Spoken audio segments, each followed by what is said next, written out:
देखिए latest episodes बिल्कुल ad free. Bharat Ratna doctor Bhimrao Ambedkar को कोटि कोटि नमन। ये कार्यक्रम डॉक्टर भीमराव अंबेडकर के जीवन पर आधारित है, जहां भारत की जनता के प्रति उनके योगदानों को पूरी सजगता से चित्रित और रेखांकित करने का प्रयास है। कार्यक्रम में दिखाई गई घटनाएं लब्ध प्रतिष्ठ पुस्तकों से ली गई हैं। इस कार्यक्रम के जरिए चैनल की ओर से एक विश्वसनीय, सजग और सकारात्मक प्रयास है कि डॉक्टर बाबा साहेब भीमराव अंबेडकर के जीवन की संघर्ष यात्रा एवं गौरव गाथा पूरे आदर के साथ घर घर पहुंचे और उनके योगदानों से सभी संपूर्णता में परिचित और आह्लादित हों। ठीक है, बात मत करना मुझसे, लेकिन फिलहाल के लिए अभी यहां से चले जाता हूं। कैसी बातें कर रहे हैं? मैं बिल्कुल ठीक कह रहा हूं लक्ष्मी। जो डॉक्टर ने हमें बताया है उसे हम और तुम मिलकर हल कर लेंगे। भीम की अपनी जिंदगी है और मैं नहीं चाहता कि वो मेरी वजह से परेशान रहे। इसलिए भीम, मैं तुम्हें कह रहा हूं कि तुम अभी के अभी यहां से चले जाओ।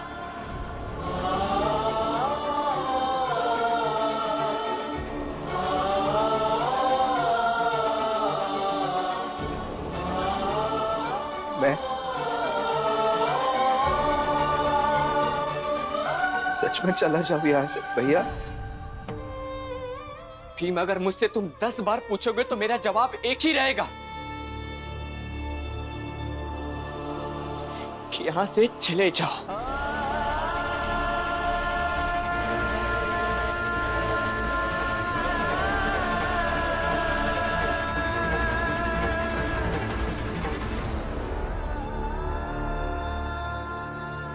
जिहि घट प्रेम न प्रीति रस, पुनि रसना नहीं ना। ते नर या संसार में उपजी भय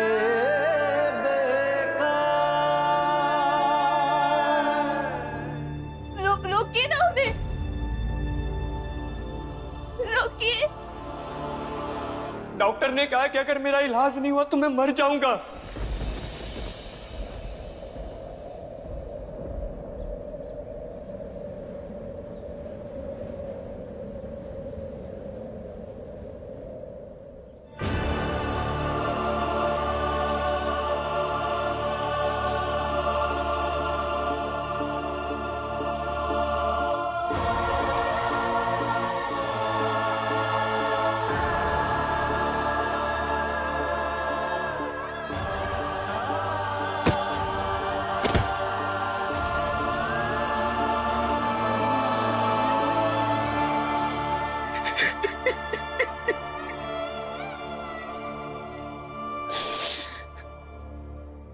और मेरा इलाज बहुत महंगा है भी।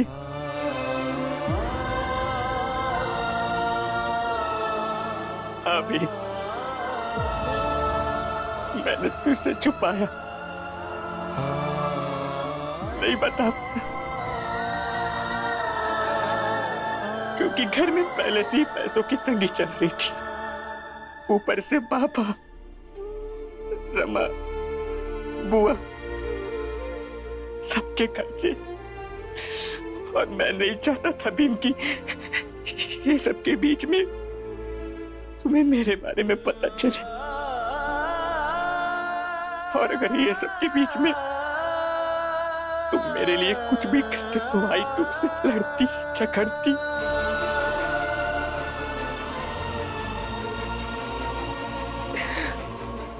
और मैं नहीं चाहता था भी कि मेरी वजह से तुम्हें कोई भी तकलीफ हो। इसलिए बस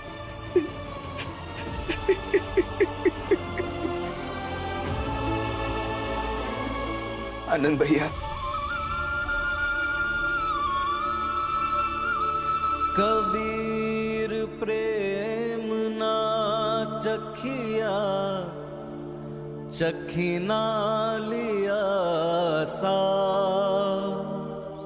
सोने घर का पाहुना, ज्यों आया त्यों जाओ। सोच लिया आपको जो सोचना था। अब इसके बाद मैं सोचूंगा। आनंद भैया, मुझे नहीं फर्क पड़ता कौन क्या कहता है, मुझे नहीं फर्क पड़ता कौन झगड़ता है, लेकिन मैं आपका भाई, आपके दुख में आपके साथ ही रहूंगा। मैं आपकी चिंता नहीं करूंगा तो कौन करेगा? इसलिए अभी इसी वक्त आप और भाभी मेरे साथ अपने घर चलिए। नहीं भी, मैं तुम्हारे साथ घर नहीं जाऊंगा। जब तक बाबा खुद मुझे आकर नहीं लेकर जाते तब तक मैं नहीं जाऊंगा।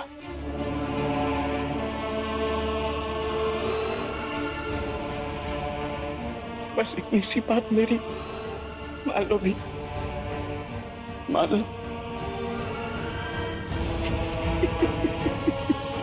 भीमराव, ये बात मान लीजिए।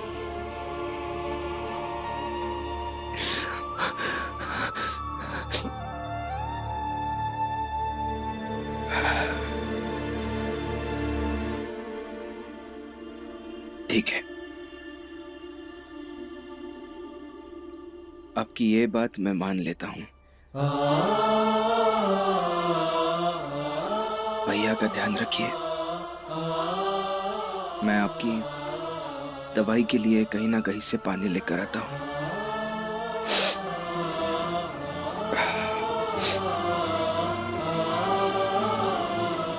और कहीं से भी पानी लाएंगे जरूर, और आनंद भैया को दवा भी दी जाएगी।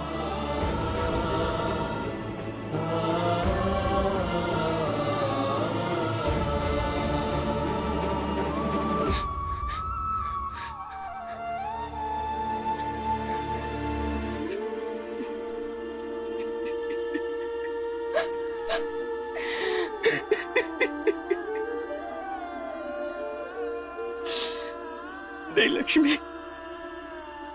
मुझे ये बात नहीं पता रही थी। मेरी बीमारी थी और इसे हमें हल करनी थी साथ में। अब मेरे वजह से सब परेशान हो जाएंगे और मैं ये नहीं चाहता था लक्ष्मी।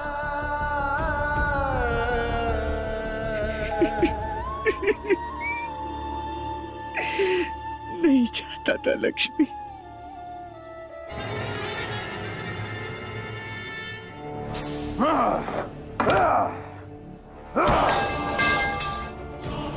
अच्छा नहीं हुआ, बिल्कुल अच्छा नहीं हुआ। इतनी मेहनत के बाद भी मैं भीमराव उसकी चाल के किसी भी व्यक्ति को छू भी नहीं पाया, और एन वक्त पर उस शोभा के बच्चे दीपक ने पूरा खेल बिगाड़ दिया।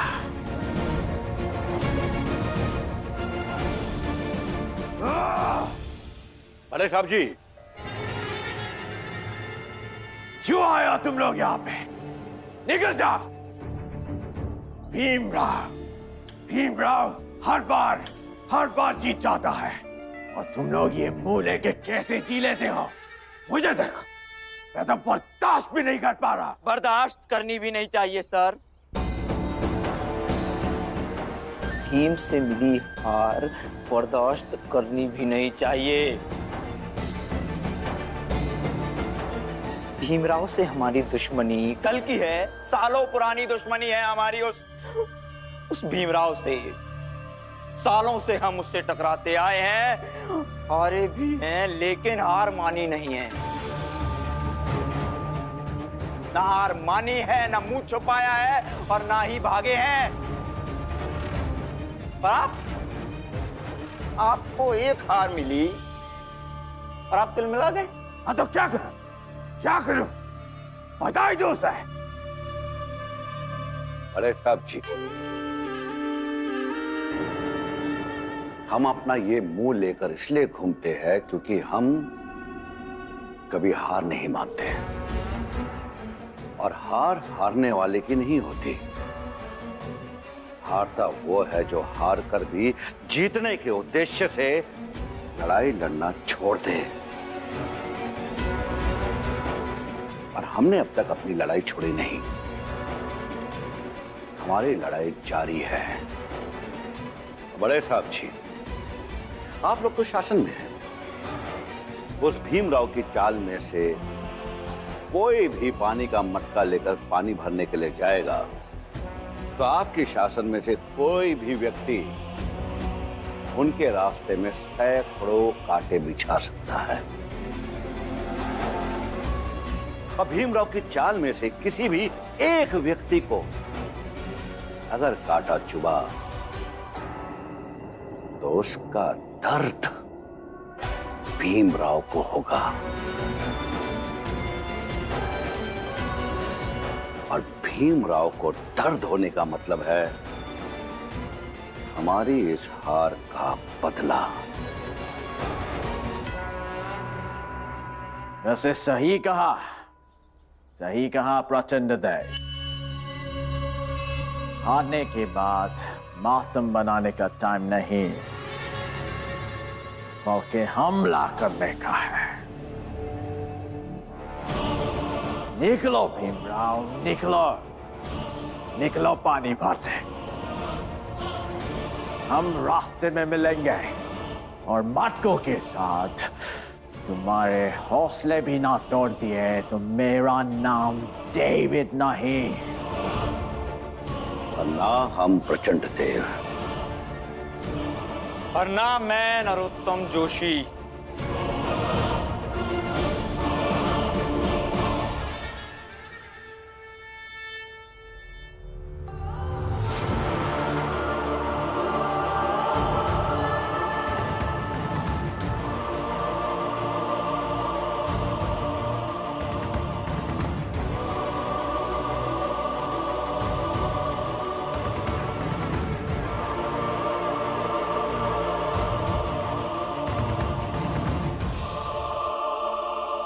रुको रुको भाई रुको, कहाँ जा रहे हो?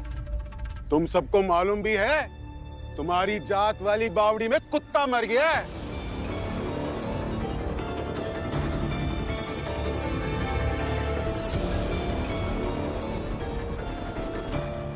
मालूम है हमें। मालूम है? तुम्हारा तो जीवन वैसे ही मरा हुआ है। मरे कुत्ते से दुर्गंधित पानी पियोगे क्या तुम लोग? मर जाएंगे लेकिन दुर्गंधित पानी नहीं पिएंगे। अरे तो फिर पानी कैसे लाओगे? आपकी जात की बावड़ी से पानी लेने जा रहे हैं। क्या बकवास कर रहा है? हमारी बावड़ी से पानी लाएगा? होश तो नहीं खो दिया तूने? मैं होश में ही बात कर रहा हूं आपसे। आप एक काम कीजिए, पहले अपने आप से एक सवाल पूछ लीजिए। जब सबकी प्यास एक जैसी है तो पानी अलग अलग क्यों, बावड़ी अलग अलग क्यों? जब आपको जवाब मिल जाएगा ना, तब आप नहीं रोकेंगे हमें आपकी बावड़ी से पानी लेने से।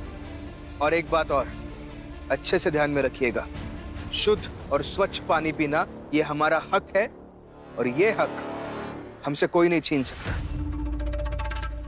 अच्छा, मैं देखता हूँ कैसे पानी लेते हो तुम। हमारी बावड़ी से पानी पियोगे तुम? ठहरो, मैं अभी देखता हूँ।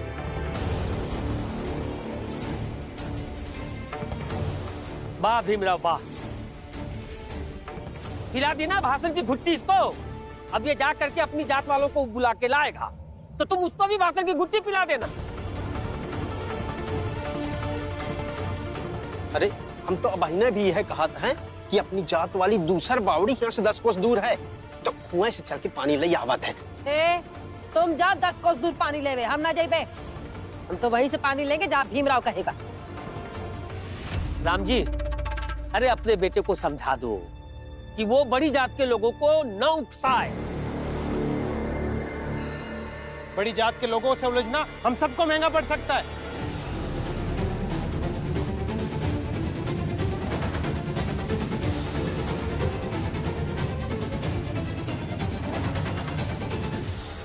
जनार्दन बहु, बहस करने से ज्यादा सही है आप वही जाकर पानी ले आइए।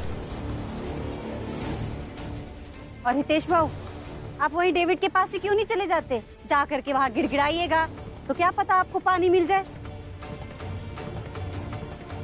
ए हितेश, जोकू, जनार्दन, सोच लो तुम लोगों को क्या करना है। हम तो जा रहे हैं पानी लेने। चलो भाई सब चलिए। हाँ हाँ, मुझे तो जाना ही होगा भीम के साथ। नहीं जाऊंगी तो मेरे पति बिफर नहीं जाएंगे। चलो।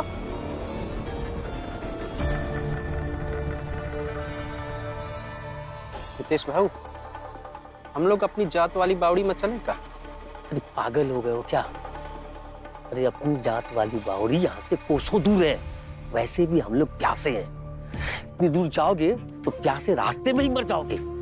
ये सब छोड़ो, चलो इसी के पीछे चलते हैं, देखते हैं क्या होता है। चलो आओ। चलो। अरे भाइयों, अरे चलो चलो, गजब हो गया भाई, गजब हो गया। क्या हो गया? अरे तुम चलो तो सही, सब बावड़ी में चलो सब। अरे हमारे घर की औरतें तो पानी लेके आ गई, तो हम जाके वहाँ क्या करेंगे? अरे रास्ते में मरे कुत्ते से दुर्गंधित पानी पियोगे क्या तुम लोग? मर जाएंगे, लेकिन दुर्गंधित पानी नहीं पिएंगे। तो फिर पानी कैसे लाओगे? आपकी जात की बावड़ी से पानी लेने जा रहे हैं।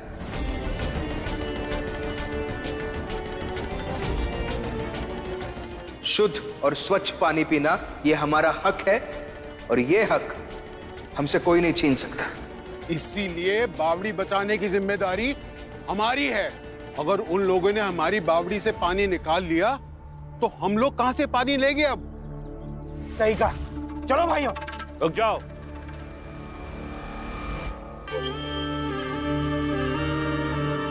संदीप जी, ये क्या है? हमारे होते हुए हमारे जात भाई इतने चिंतित? नहीं भाइयों, क्या समस्या है आप हमें बताइए। हम अपनी बावड़ी को उन छोटी जात वालों से बचाने के लिए जा रहे हैं। छोटी जात वालों से अपनी बावड़ी? नरोत्तम, यह हाल हो गया है हमारा कि हमें उन छोटी जात वालों से अपनी बावड़ी बचानी पड़ रही है। दिमाग खराब हो गया है तुम सबका। निम्न स्तर की सोच हो गई है तुम लोगों की।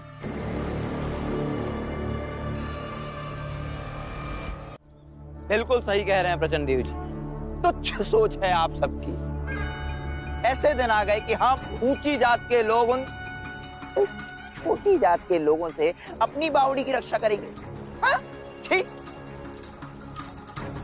देखो, जब उद्देश्य छोटा होना तो कोशिशें भी उतनी ही छोटी होती है, मगर जब उद्देश्य बड़ा हो तो वही कोशिशें ताकतवर होकर नतीजा देती है।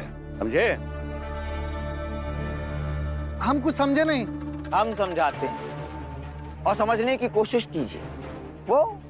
वो छोटी जात के लोग दिन ब दिन उद्दंड होते जा रहे हैं, उनका दुस्साहस बढ़ता जा रहा है। सोचिए, वो छोटी जात के लोग आज इतने उद्दंड हो गए हैं कि हमारी बावड़ी से पानी लेने पहुंच गए। उन्हें भली भांति पता है कि अगर उन्होंने हमारी बावड़ी को छुआ तो हमारी बावड़ी अपवित्र हो जाएगी, हम वहां से पानी नहीं ले पाएंगे और हम सब प्यासे रह जाएंगे। लेकिन फिर भी ऐसा विचार उनके मन में आया, ऐसी उद्दंडता करने के बारे में उन्होंने सोचा। तो हम क्या करेंगे? हम उन्हें सबक सिखाएंगे। उनकी उद्दंडता के लिए, उनके इस दुस्साहस के लिए उन्हें दंडित किया जाएगा। भाइयों, आज हमें उनके दुस्साहस का दंड उन्हें देना होगा। अरे हम ऊंची जात के लोग हैं, हमारा गौरव आसमान से भी ऊपर है कि नहीं? तो बस बचाना बावड़ी नहीं है, बचाना है अपनी प्रतिष्ठा, अपनी मान, अपनी मर्यादा। बचाना है अपने दंभ को कि हम ऊंची जात के लोग हैं। भाइयों, आज अगर वो छोटी जात के लोग हमारी बावड़ी तक पहुंच गए, इतनी हिम्मत उन लोगों ने कर ली, तो वो दिन दूर नहीं कि वो छोटी जात के लोग हमारे घर तक घुस आएंगे। होगा ये? ऐसे कैसे घर तक पहुंच जाएंगे? अब हम सबक सिखाएंगे उन्हें। नहीं। चलो भाइयों। सिर्फ सबक नहीं, अच्छी तरह से सबक सिखाना होगा उन्हें। ऐसा सबक कि ऐसा कुकृत्य करने के बारे में सपने में भी ना सोचें, और जब भी सोचें कांप उठें, भयभीत हो जाएं। अब जाओ, अपनी अपनी लाठियां उठाओ। तुम लोग चलो, मैं और लोगों को लेके आता हूँ। चलो भाइयों, चलो चलो चलो।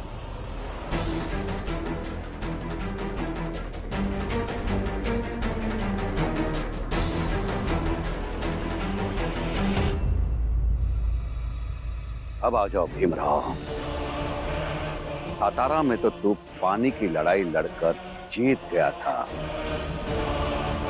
अगर तू भूल गया है कि ये बंबई है और इस बंबई में हम हैं,